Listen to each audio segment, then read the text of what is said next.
Soy Johnny Abel Medina Fernández, el hijo de Gilma y el nieto de Toyana desde La Ceiba. De nuevo grabando en el Hotel Parthenon Beach y Resort. Dándole también el agradecimiento para esta producción de hoy, esta entrevista muy interesante para los ceibeños y para los hondureños, a don Víctor Almendares. Él es el gerente propietario de Pintura Víctor, una cadena que está a nivel nacional y que le agradecemos de veras. Le agradecemos porque nos apoya don Víctor Almendares, así como le apoya el deporte, ¿verdad? Al Vida, que es orgullo ceibeño. Anda medio capa caída el Vida, ¿verdad? ¿Ah? Pero sigue siendo orgullo ceibeño. Hoy vamos a platicar con Augusto, así es, ¿verdad? Así es. Augusto, ¿dónde dice? Augusto. No, Augusto. Augusto Cardona, bienvenido. Muchas Tengo gracias, años Johnny. de conocer a este varón, andando por las calles de La Ceiba, buscando cómo fomentar el turismo, buscando cómo fortalecer la cultura. Incluso en nuestro siguiente segmento vamos a hablar hasta el componente del Nemagón, que está allí, Augusto. Pero me llama poderosamente la atención, pero conocer primero, ha usted defendido también en Estados Unidos los derechos de los inmigrantes, ¿verdad? De los hondureños. Fue presidente de una organización allá. Sí, estuve estudiando. Primero después del CURLA, fui el primer becado que salió al extranjero en el 74.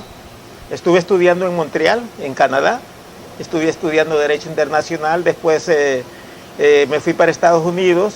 Comencé a trabajar en hoteles, no hablaba inglés, solo hablaba francés.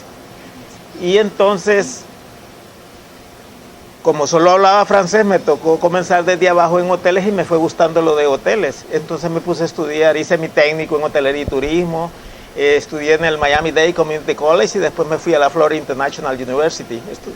Entonces trabajé en los principales hoteles de la Hilton, de la Intercontinental, de Sheraton, la Doral, la Holiday Inn.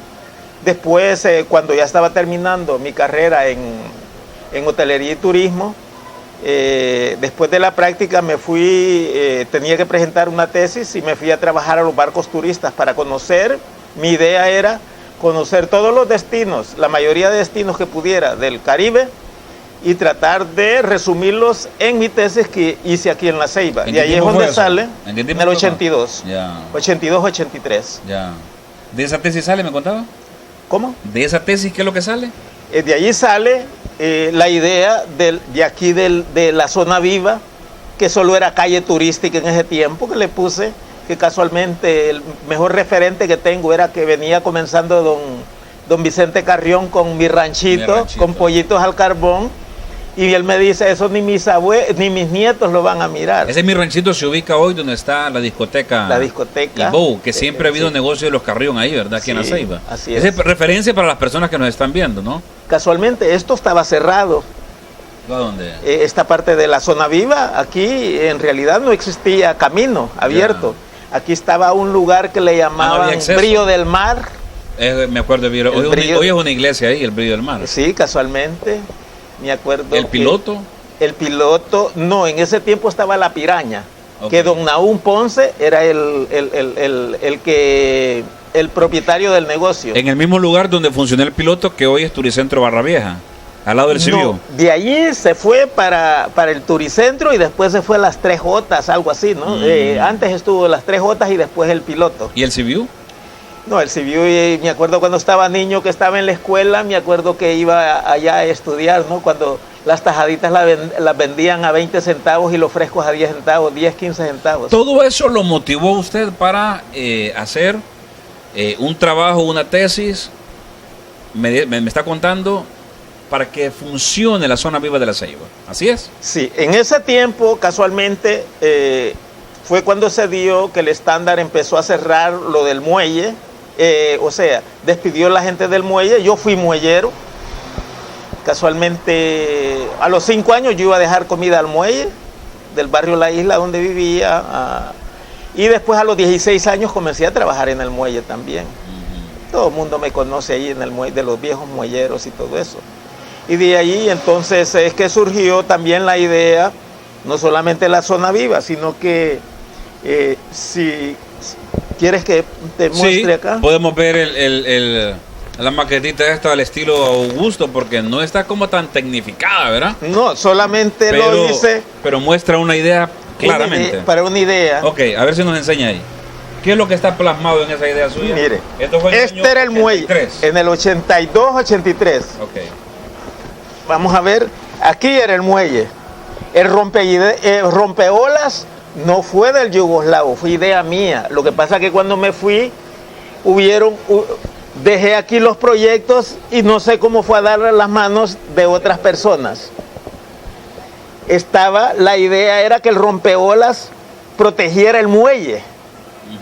E inclusive a ese rompeolas hubiera otro más pequeño que lo protegiera para proteger los pescadores y al mismo tiempo se comenzara a abrir la base naval. Porque también yo fui el de la idea de la escuela de marinos. Y de allí, eso era al borde de costa. También la circunvalación, porque no era posible que los carros pesados entraran por el centro, por la carretera.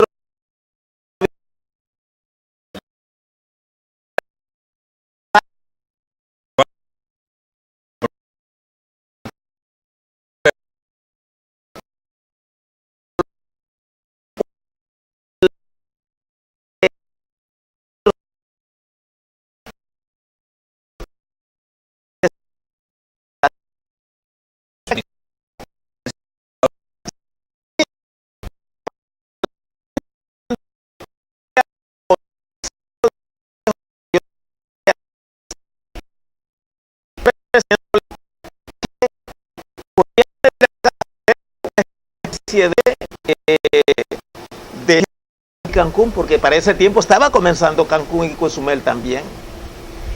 De allí vino la idea del jardín botánico, porque cuando estábamos niños me acuerdo también que íbamos por ahí a buscar naranjas que a veces nos regalaban, a veces las teníamos el bosquecito que se le decía antes, ¿verdad? El mangustinal. El mangustinal. Todo eso viene de la Oficina Municipal de Turismo, que en ese tiempo se comenzó. Los primeros encargados fueron el arquitecto Rico y Carballo, porque yo no podía, porque yo me iba de regreso para Estados Unidos, que tenía que ir pues ya vivía yo en realidad, ¿verdad? Ahora, ¿cuál es la perspectiva? ¿Cuál es lo que podría tener La Ceiba ahora? ¿Ha decaído la ciudad? Eso hay que reconocerlo. Sí. Ha decaído un poco. Hay otras ciudades que nos han avanzado a los ceibeños. Roatán, Tela, Trujillo, han avanzado en materia de turismo. Este proyecto en realidad era el inicio, porque el gran proyecto era el Triángulo de Oro. El Triángulo de Oro era unir en el desarrollo turístico Atlántida, Colón e Islas de la Bahía. Para comenzar y ser un centro piloto de desarrollo para todo Honduras. Y de allí que, por supuesto, la parte del sur, porque me parece que ya tenemos un gran potencial también. Y si vamos a la parte histórica, tenemos los pueblos también, garífunas que también a veces tenemos algunos olvidados por ahí, tenemos otros de allá de occidente de Honduras, que ahora están comenzando a impulsarse. ¿Qué pasó, Augusto? Bueno, la verdad es que yo hice el proyecto y me fui para Estados Unidos. Dejé en manos de la Cámara de Comercio, pero no sé, ahí aparecieron algunas personas haciendo los proyectos, pero desgraciadamente desunidos, ¿no? No fue unidos. Y la verdad es que esto es lo que necesita y es lo que ha afectado a La Ceiba, que nunca ha habido una persona que directamente sea el coordinador de todos los proyectos, para que vayan todos en un sentido. Ahora, el componente, por ejemplo, cultural, histórico de La Ceiba, en la pre-entrevista, antes de comenzar, no sé cuándo estamos para la pausa, pero antes de comenzar, me hablaba de algo que me llamaba poderosamente la atención. La Ceiba y algunos orígenes, La Ceiba y los lencas, La Ceiba y la gente que venía de Olanchito, por ejemplo, La Ceiba y la cuenca del Cangrejal, que es una belleza. Así como tenemos infraestructura, hoy estamos en el Hotel Partenón, aquí en La Ceiba. Le agradecemos mucho, le agradecemos infinitamente a Pintura Víctor, Es un lugar que ha comenzado en La Ceiba, ha crecido, así como muchos. Al principio hablamos de la gente de Carrión, que también nació aquí en La Ceiba. Pero como Pinturas Víctor, hay muchas empresas que han nacido en La Ceiba y se han convertido en regionales y nacionales. Y Víctor tiene mucha responsabilidad social. Pero ese componente histórico, Augusto, de La Ceiba, en base a las investigaciones que usted ha desarrollado, ¿qué es lo que ha encontrado? ¿Qué nos puede contar? Bueno, en realidad los orígenes de la Ceiba vienen de la gente que viajaba de la parte de allá de Olanchito. Y allí es donde surge una cosa bien especial, que en Olanchito fueron a ver mucha gente que huía de las minas, de allá, de la parte sur de Honduras principalmente, sur.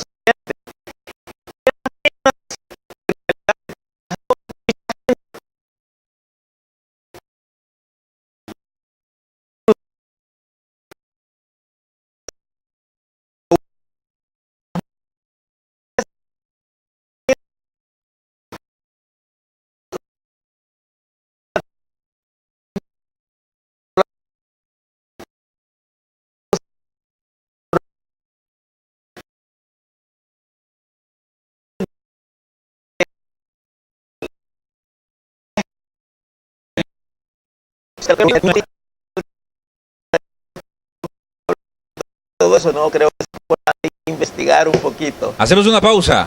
Estamos en Esencia de mi Tierra, hoy transmitiendo de la ciudad puerto de La Ceiba, en el Hotel Parthenon Beach. Ya está casi comenzando el...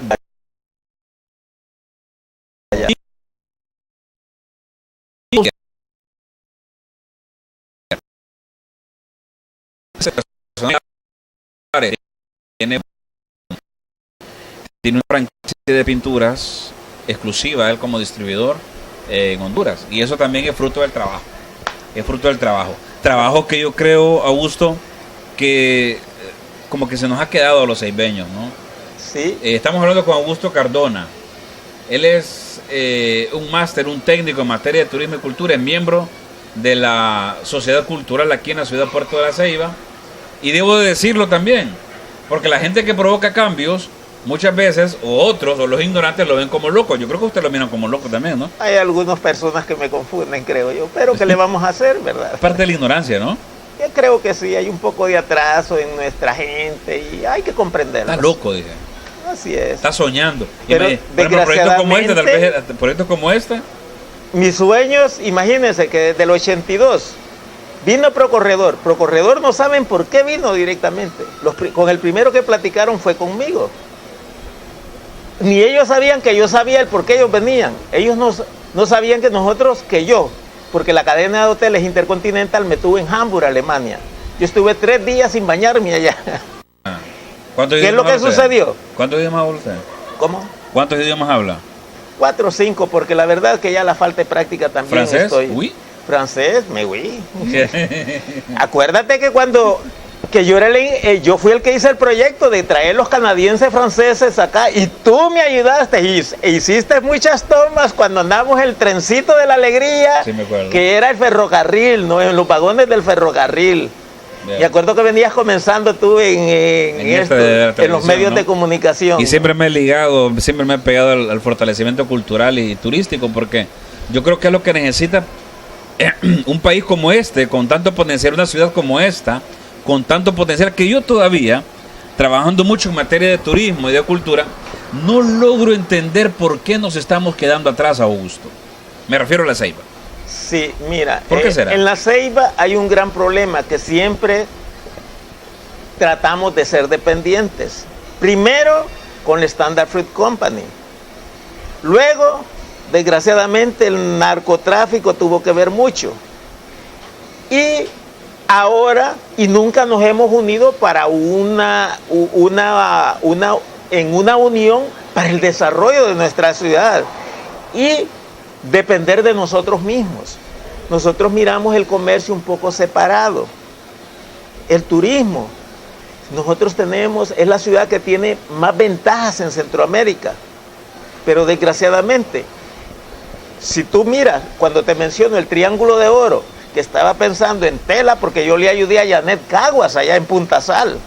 cuando yo venía de vacaciones. Inclusive cuando trajimos los canadienses franceses, yo les hice en francés las rutas de los paseos que tenían allá en Tela. Ahora, me dice alguien, practicaba con alguien la vez anterior, un extranjero. Yo no logro entender todavía cómo los extranjeros se preocupan por promover más el país. Hay muchos canadienses que he conocido ahí en la zona de Colón, alemanes. Y sabes que esos canadienses, costarricense, el gerente aquí, sabes que esos canadienses, desde 1990,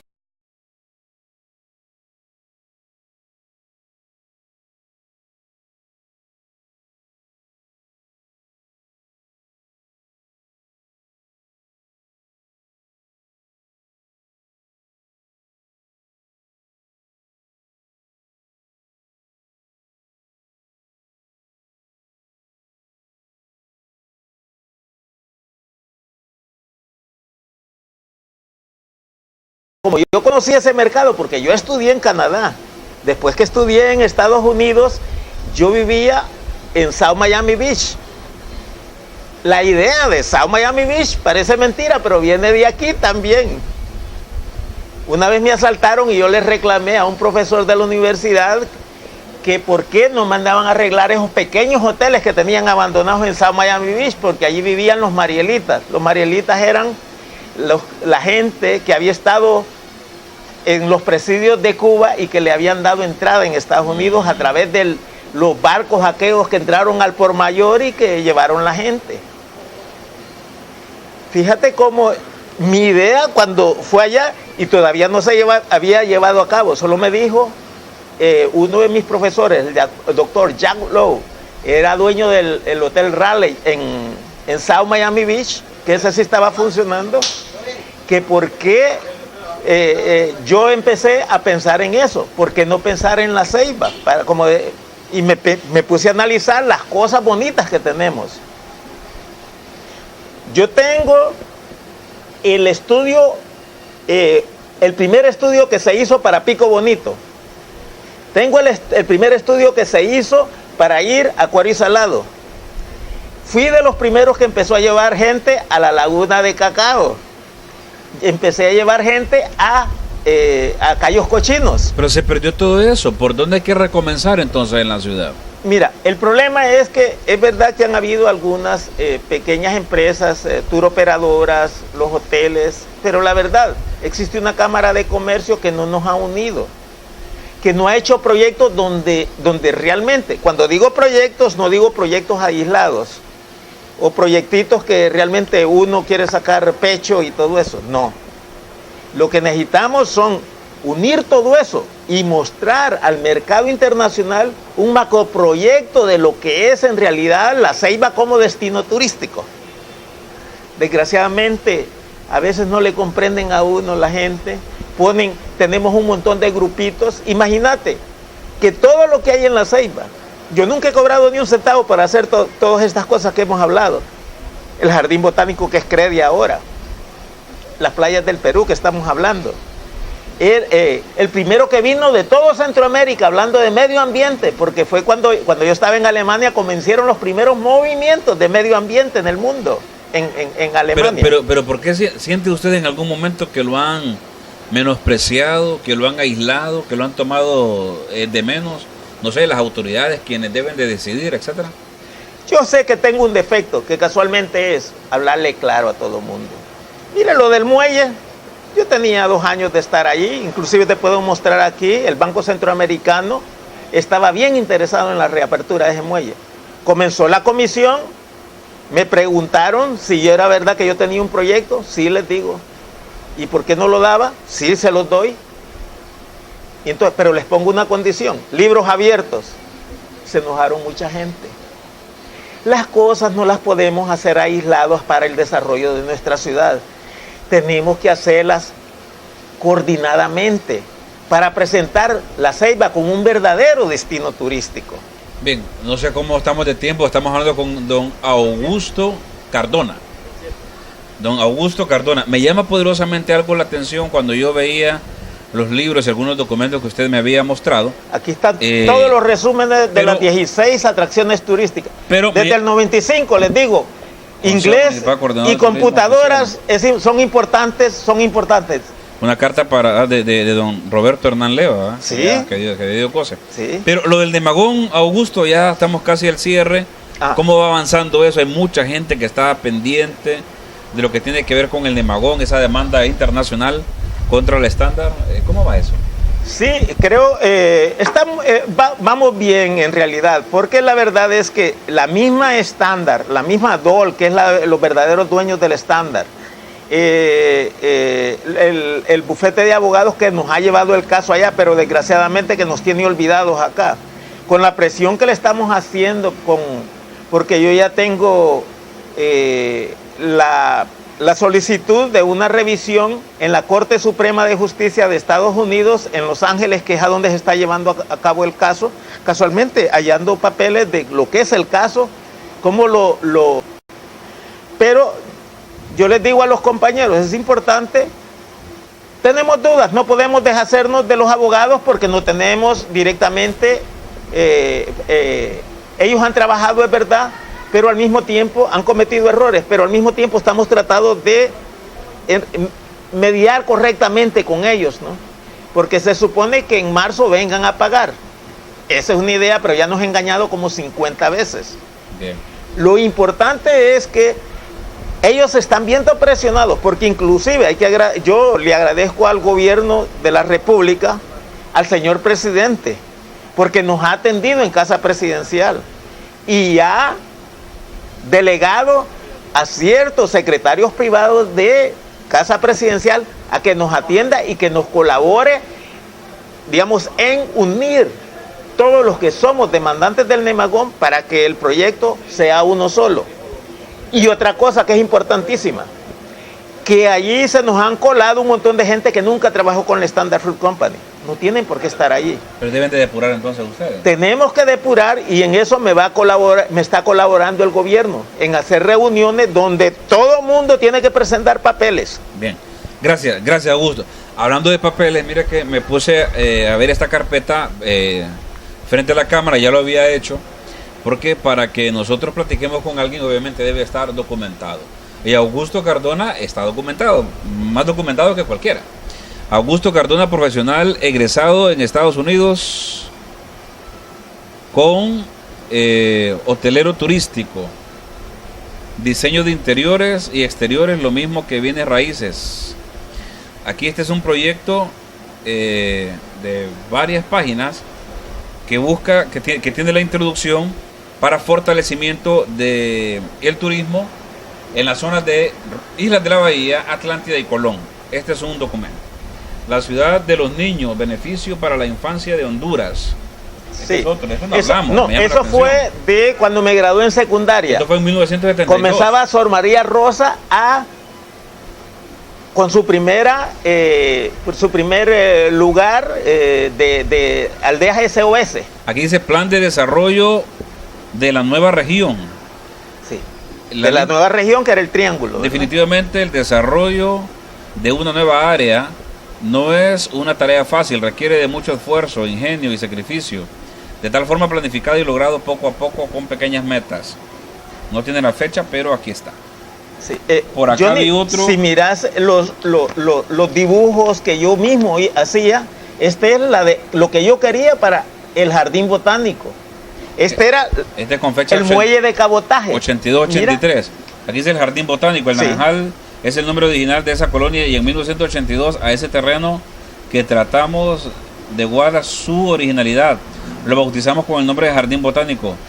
Digo bautizamos porque hubo un ingeniero que trabajaba para la Standard Fruit de gran visión futurista, que también él estaba empeñado y tratando de ayudar. Mira, esto es lo de el muelle de cabotaje. Esto era lo del Jardín Botánico. El estero ha estado por años. Etapa. Este hombre está bien documentado. Vamos a seguir hablando porque me dice son 200 poemas. Esta es otra carpeta. Tengo 250 poemas escritos, pero esos son un poquito ya fuertes.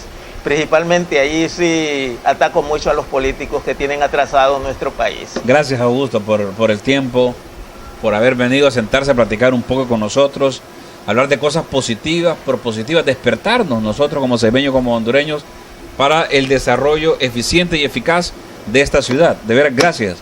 Gracias, Johnny. Es un placer. Es un placer para mí también, porque ya días estamos luchando por el desarrollo del turismo de la ciudad. Vale la pena seguir luchando. A veces siento desmayar, pero bueno, hay que seguir adelante. Hay que seguir adelante. Le agradecemos al Partenón Beach, aquí en La Ceiba. Y también no me he cansado de mencionarlo por su importancia y porque los empresarios deben de tener ese componente, ese renglón de responsabilidad social. Se necesita responsabilidad social, porque evitando y trabajando en responsabilidad social nos evitamos que se fomenten las malas culturas, la violencia y situaciones difíciles en nuestro país y en nuestra ciudad.